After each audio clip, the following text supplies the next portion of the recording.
Assalamualaikum warahmatullahi wabarakatuh. Apa khabar semua? Saya Brother Is dan hari ini saya ada tetamu daripada Johor yang bernama Man, iaitu nama samaran. Abang kita, Abang Man, ingin berkongsi cerita pengalaman misteri dia. Apa khabar Abang Man? Assalamualaikum warahmatullahi wabarakatuh. Alhamdulillah saya sihat. Pertama kalinya nak ucapkan terima kasih lah pada Brother Is. Sebenarnya saya berjumpa dengan Brother Is ni, abang ataupun Abang Is ni, satu silaturahim yang hebat lah bagi pendapat saya. Pernah saya tegur Brother Is ataupun Abang Is ni, dah selayaknya dia panggil ustaz, tapi tak nak katanya, biar just commercial name Abang Is. Basically macam saya katakan tadi, saya first of all terima kasih sebab dapat diberi kesempatan untuk berkongsi satu yang boleh saya kongsikan lah dalam di segmen YouTube Abang Is yang saya tengok video ni tak jemu, banyak video dia yang sangat unik. Ada dekat sini. Maknanya kalau kita tengok kat luar negara tu, ada rupanya kat negara kita tak kurang hebat. Kehebatan yang kalau kita kata orang zaman-zaman dulu hebat, alhamdulillah memang ada. Orang-orang sekarang ni pun tak kurang hebatnya. Cuma banyak di antara mereka ni silent. Dan sebaiknya jika kita ni yang dahagakan ilmu, ada suka nak tahu, baik-baik tu banyakkan suka bertanya lah, dan mencari. InsyaAllah akan diberikan ruang dan jalan yang kita cari tu dapat. Kalau orang yang tertanya kenapa muka Abang Man kita blur, kenapa bang? Saya ni pemalu orangnya. Jadi dia pemalu. Kerana dia pemalu, anggap saja hiburan dan jangan terlalu taksub atau percaya. Ambillah yang positif. Kita belajar daripada kisah dia. Okey Abang Man, kata tadi ada cerita misteri. Cerita misteri apa tu? Saya suka first kongsikan dua cerita lah yang signifikan yang saya lalui lah. This is a real life lah, kisah benar saya. Kisah saya kena timpa. Saya tak tahu apa yang timpa saya, tapi at the end saya dapat tahulah bila saya tanya orang-orang yang lain-lain tu, nama je jin. Bila tidur tu sesak nafas, susah nak bernafas, nak bergerak pun tak boleh. Dan bila boleh tanya-tanya, malahan ada yang tak tanya pun berbual, aku tidur pernah kena timpa lah, entah apa benda berat. Rupanya kau punya kes sama macam aku lah. Lepas tu jumpa-jumpa macam ramai pula yang kena, bukan saya seorang. Jadi benda ni sampai bukan cerita agama Islam lah, orang yang bukan agama lain pun kena jugalah sama. Tapi rupanya InsyaAllah kita yang orang yang beragama Islam ni ada kaedah dia yang boleh dibantu. Saya pun boleh berkongsi lah pengalaman saya yang saya lalui. Alhamdulillah saya dah bebas. Saya bila di interview begini, bulu roma saya ada ternaik sedikit lah, sebab dia mengambil kenangan. Kisah ini dah lama berlaku. Tahun tak silap saya 1987. Dah lama. Ingat lagi waktu tu saya berpindah ke rumah baru, tapi rumah tu rumah sewa je. Rumah sewa Rumah sewa tu rumah baru. Untuk pengetahuan semua, rumah sewa yang saya duduk tu, sewa dia RM100 je. Rumah kos rendah, 2 tingkat. Tapi memang tahun tu memang rumah zaman tu memang RM100 tu normal. Rumah baru RM100, tahun 97, gitu. Jadi saya pun duduk dan bersama dengan arwah mak. Masa tu mak ada dengan abang lah. So yang saya happy sangat bila masuk rumah baru tu, memanglah dah rumah baru dah happy lah, dah sewa pun lah. Tapi murah tak murah pun, sebenarnya zaman tu ekonomi masa tu RM100 mahal. Waktu tahun macam tu, kalau maklum tuan-tuan, tahun 97 RM100 tu dianggap mahal. Kalau sekarang ni sewa, maklum lagi mahal lah. Okey, berbalik tentang kejadian tu. Di bilik yang lagi satu tu ada satu katil. Saya sukalah sebab saya dapat katil, walaupun katil tu second hand, katil spring, tapi ada bunyinya. Dia macam spring berkarat lah. Maknanya tiba-tiba saya claim, itulah tilam saya, kan. Maknanya saya seorang lah. Kemudian mulalah saya tidur dekat tilam tu. Malam tu saya tidur, saya diperdengarkan dekat telinga saya bunyi gonggongan anjing yang berirama. Dia menyambung macam au au au. Kalau nak cakap cerita movie yang kita tengok tu, cerita hantu, ini lagi seram. Ini kat telinga je, mata tak boleh buka. Dia macam sambung menyambung. Saya pun tak tahu apa. Kemudian ketika mata saya tutup tu nak tidur, saya diperlihatkan oleh rambut tu makhluk lah. Saya tak tahu makhluk apa lah. Saya nampak rambut hitam. Saya bercerita ni bila Abang Is interview ni, dia mengambil kenangan lah, mengimbau balik. Perlahan-lahan slow motion, wajah tu berpusing, slow sangat. Kemudian menampakkan wajah dia, taring bercabang-cabang, mata, tapi wajah dia tak masam, cuma bercabang-cabang, memperlihatkan wajah dia. Saya waktu tu takut, tak tahu nak cakap macam mana, tapi saya cramp, saya tak boleh gerak. Ini sejarah pertama saya ditimpa. Kemudian saya tersadar. Kemudian perkara tu berulang dah. Esok malam sampailah, saya ingkatkan cerita, lepas saya kahwin pun kena. Jadi saya penat badan kena timpa. Tak boleh nafas, kejang. Tak cuba baca doa? Dah cuba tak boleh. Pernah saya ambil Al-Quran letak atas dada. Ni Al-Quran ni, selamat ni, benda tu tak akan datang. Kena juga. Saya kena juga timpa. Beratnya. Lepas tu susah nak gerak. Bila saya dapat lepas tu suara, saya menjerit, Allahu Akbar. Tu dapat gerak lah. Konon-kononnya dah tamatlah cerita. Lepas tu dia datang lagi. Sampai satu malam tak kurang 3 kali saya kena. Lepas tu ada, saya buat lain lah. Saya buat mengaji. Mengaji. Dan saya kan ada dulu Al-Quran Yasin kecil saya pegang Yasin. Dia bercakap kat telinga saya, oh kau pegang Yasin Lepas tu saya kena timpa lagi. Tak boleh gerak, tak nafas. Ya Allah. Tapi waktu tu sekolah kan, besok sekolah ni kerana cerita kawan-kawan. Tapi ada yang kena, ada yang tak. Cerita lah, benda tu tak ada serius lah bagi diorang lah. Tapi bagi saya penat lah. Malam tu nak tidur dah takut dah. Bila tertutup mata, kena lagi datang. So jadi sampai yang saya ingat lah, tu bunyi cicak tu betul tu. Saya ingat saya tahun 2003 saya rasa. 2003 tamat riwayat yang benda Allah yang timpa saya ni. Di mana ni, macam mana Abang Is, saya kongsikan terus ke? Dia punya yang saya kongsi, muka blur. Saya lepas solat Isyak, saya solat tahajud 2 rakaat. Selepas solat tahajud, saya mengamalkan ayatul kursi, ayat kursi tapi 33 kali. Tak lebih tak kurang, kena tepat 33 kali. Macam biasa saya takut lupa, saya tanda dengan bolpen. Dah 33 kali. Esok malam saya buat lagi. Saya buat tak silap saya dalam seminggu lah. Dan malam yang bersejarah ni, saya dipertemukan dengan benda tersebut lah. Tapi saya tak tahulah apa benda tu. Sosok tu wujud apa bang yang abang jumpa nampak tu?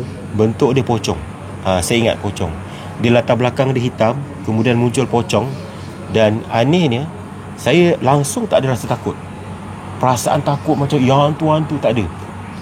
Dan yang saya surprise, saya pun macam spontannya tangan saya keluar. Tangan saya jadi pedang. Dan potong dia terbelah 2, mati. Jin tu lah yang menyerupai pocong mati. Itu jin jin mati. Saya anggap dia mati sebab dah kena potong, dah habis. Lepas tu alhamdulillah saya tak kena tipu lagi dah. Alhamdulillah. Sampai sekarang saya syukur. Fadilat ayat kursi yang saya dah lama tahu tapi saya tak amalkan pun. Baca pun salah tonggal langgang dulu. Lepas sudah betul-betul baca ayat kursi. Dan sebenarnya tak lama pun baca ayat kursi. Sebaiknya baca sebelum tidur tu bila kita nak tidur, kita bacalah ayat kursi tu. Of course kita mengucap kan, sebab tidur tu umpama mati. Umpama mati, tidur tu matilah. Maksudnya sebelum mati tu, tidur tu mengucap, yalah, sebelum tu baca ayat kursi untuk perlindungan daripada Allah Ta'ala. Dan untuk pengetahuan Abang Is, pernah telinga saya dengar benda tu banyak. Dia cakap dengan kawan-kawan dia, ni dia cakap non-stop tau ayat dia. Kepung dia dekat telinga. Maksudnya kepung saya ni untuk dia nak tindih lah. Saya tak tahu apa pasal dia buat macam tu, dia tindih. So jika saya ingat balik tu, adakah mungkin sebab punca katil tu yang saya tidur? Tak tahu katil siapa. Rumah sewa tu macam baru, memang baru pun, tapi katil tu milik siapa saya tak tahulah. Tapi saya dah berpindah pun, tak lama tu saya duduk pun tak lama. Rumah tu dalam kurang 5 tahun lah. Lepas tu dah berpindah lah. Sekarang ni rumah tu orang lain duduk lah. Dulu itulah kira kurangnya faham bila ambil sambil lewa tentang ayat-ayat yang patut kita ada pada diri kita lah. Contoh ayat kursi ni kan, kena ada pada diri setiap orang untuk kita bekalkan. Sebenarnya kita kena ingat, penting lah. Sebab kadang-kadang takut lupa tu pun satu. Jadi ayat tu jadi tunggal langgang kan. Kena baca betul-betul balik, InsyaAllah akan membantu kita. Itu protection kita punya rohaniah kat situ, Abang Is. Itulah perkongsian saya. Nak saya ulas ke? Boleh. Okay. Pada pengalaman saya, bila orang-orang yang kena macam gini, kalau mereka pegang ayat Yasin, surah Yasin ke apa, selagi mereka tak baca, tak ada apa-apa pun. Mereka harus baca di hati dan di mulut. Dan walaupun jin itu tegur seperti, saya tak ada apa-apa, saya okey je, saya tak sakit pun, sebenarnya mereka sakit.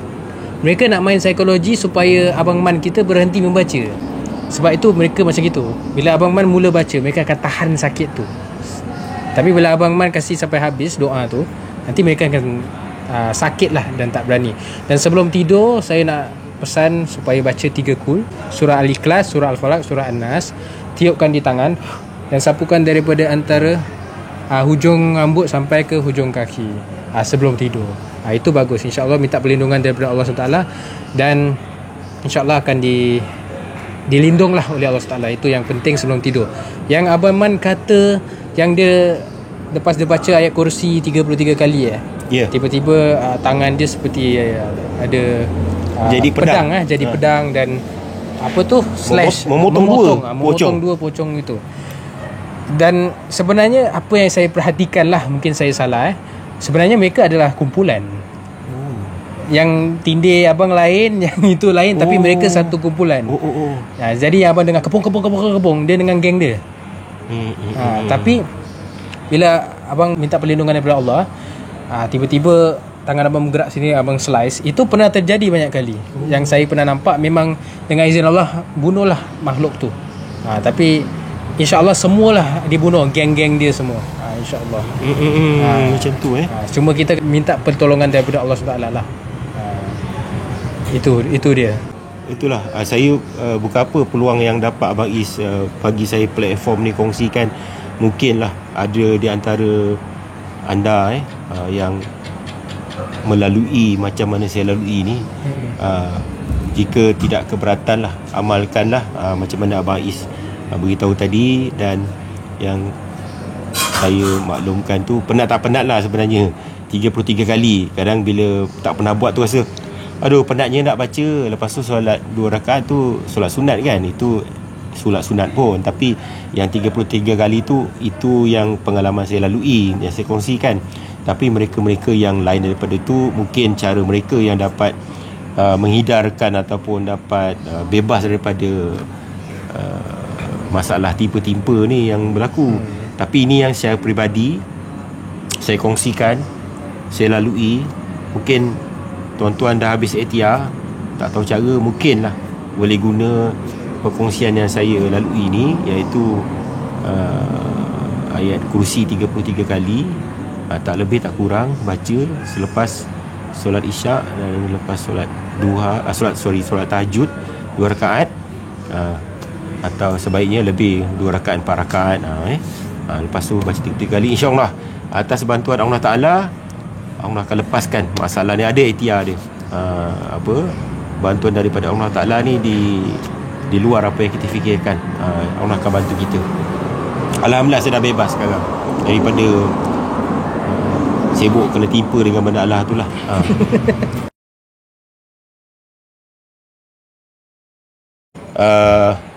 Satu ketika dahulu, di mana saya melalui satu period kesusahan, yang mana nak dapat pendapatan duit ni susah sampai buntu. Macam mana nak dapat duit ni? Nak dapat duit lah, sedang kata real money lah. Bagaimana nak dapat, bagaimana. Jadi so happen that saya pernah bertemu ataupun menghafal ayat 1000 dinar. Ayat 1000 dinar.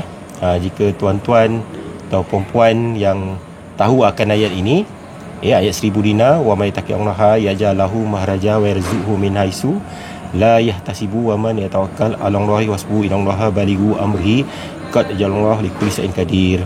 Jadi soalannya, saya tertanya pada diri saya, kenapa ayat 1000 dinar itu dinamakan 1000? Jadi berbalik pada persoalan yang saya bangkitkan pada diri saya, iaitu masalah duit, keluarga dan sebagainya.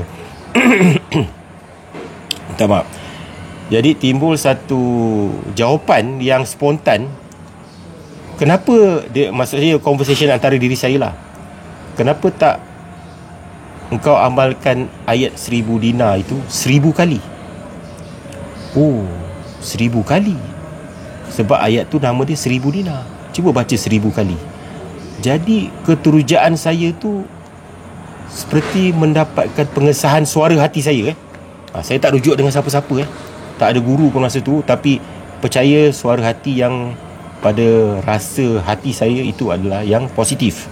So bermulalah saya lepas solat isyak tu, seingat saya 8 lebih. Jadi saya mulakanlah bacaan ayat 1000 dinar. Masa tu bilik terang lah, tak gelap pun, senang. Jadi bagi mengelakkan saya takut terlupa, saya ambil bolpen dengan kertas, saya tanda. Saya tanda dah 10 kali, dah 100 kali kan. Takutkan dah terlebih terkurang kan. Tapi mestilah tepat 1000 lah. Jadi rupanya tuan-tuan dan perempuan bukanlah boleh siap dalam masa 30 minit ataupun 1 jam. Dia membawa kepada,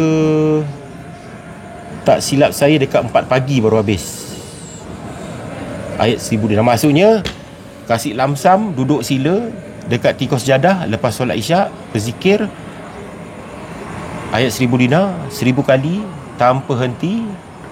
Tak ada pergi buang air.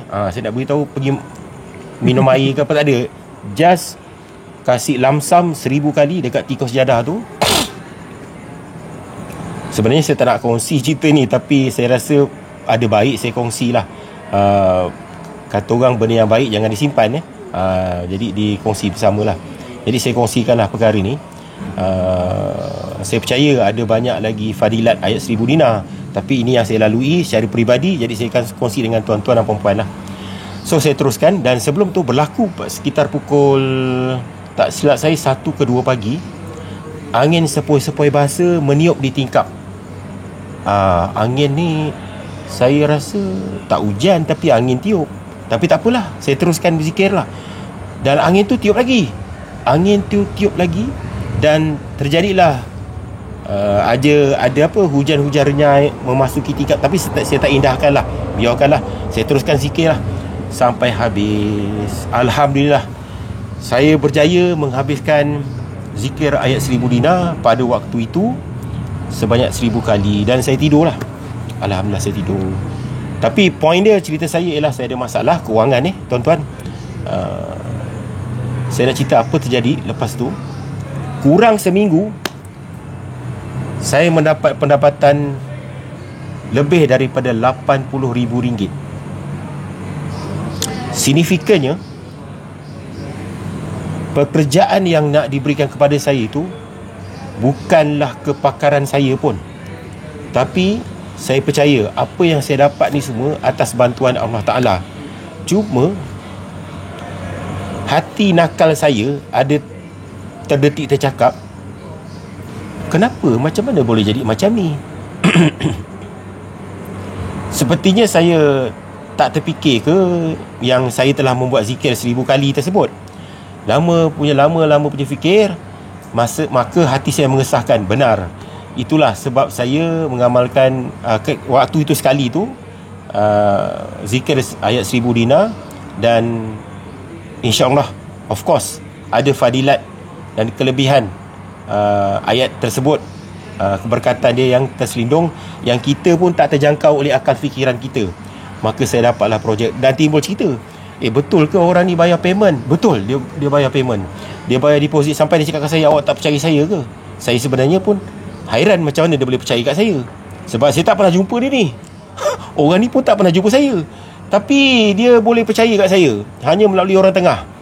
Dan dia transferkan duit, saya tak percaya, saya cucuk kat ATM. Betul lah, dia bagi deposit, saya nguruskan lah, alhamdulillah. Dan kemudian deposit baki tu pun dia bagi, alhamdulillah. Jika tuan-tuan mungkin tertanya-tanya bila ni, saya bagi dia punya clue. Masa tu pelajaran Pontianak Harum Sudah Malam bahagian nombor 2 di Danga Bay. Itu projek tu saya handle. Banyak program yang berlaku kat Danga Bay waktu itu, saya terlibat. Dan program tu selama, tak silap saya, 3 hari 3 malam ke 3 hari 2 malam saya terlibat. Termasuk boleh katakan sampai Z lah saya kena uruskan untuk bahagian pembekalan. Alhamdulillah.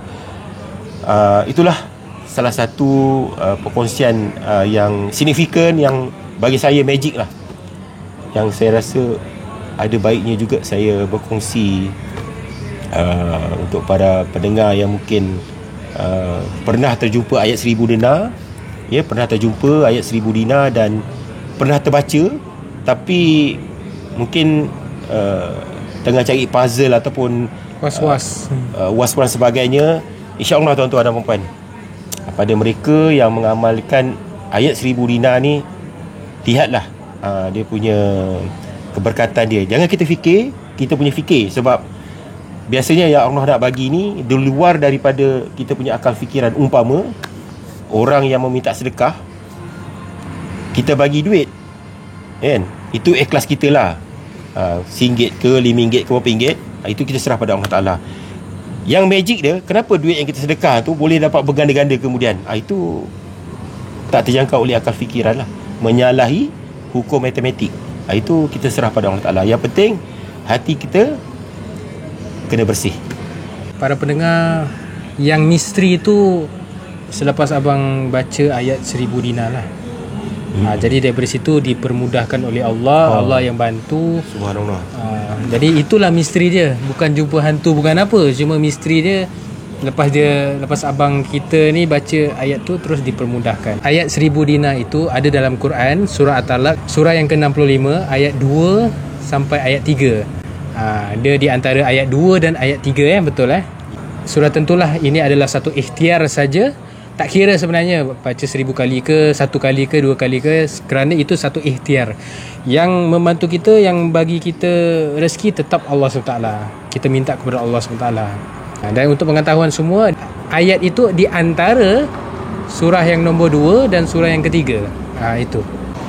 Dan sesiapa yang bertakwa kepada Allah dengan mengerjakan suruhannya dan meninggalkan larangannya, nescaya Allah akan mengadakan baginya jalan keluar dari segala perkara yang menyusahkannya, serta memberikannya rezeki dari jalan yang tidak terlintas di hatinya. Dan ingatlah, sesiapa berserah diri bulat-bulat kepada Allah, maka Allah cukuplah baginya untuk menolong dan menyelamatkannya. Sesungguhnya Allah tetap melakukan segala perkara yang dikehendakinya. Allah telah pun menentukan kadar dan masa bagi melakukannya tiap-tiap sesuatu. ilmu yang terkandung Al-Quran ni untuk kita rujuk dan kita berguru. Itu saja dua kisah yang menarik, iaitu yang satunya kena timpa pocong, lagi satu mengenai ayat 1000 dinar. Walau bagaimanapun, ini Abang Man, kita ambil yang positif ya, daripada pengalaman benar dia. Abang Man kita yang pemalu.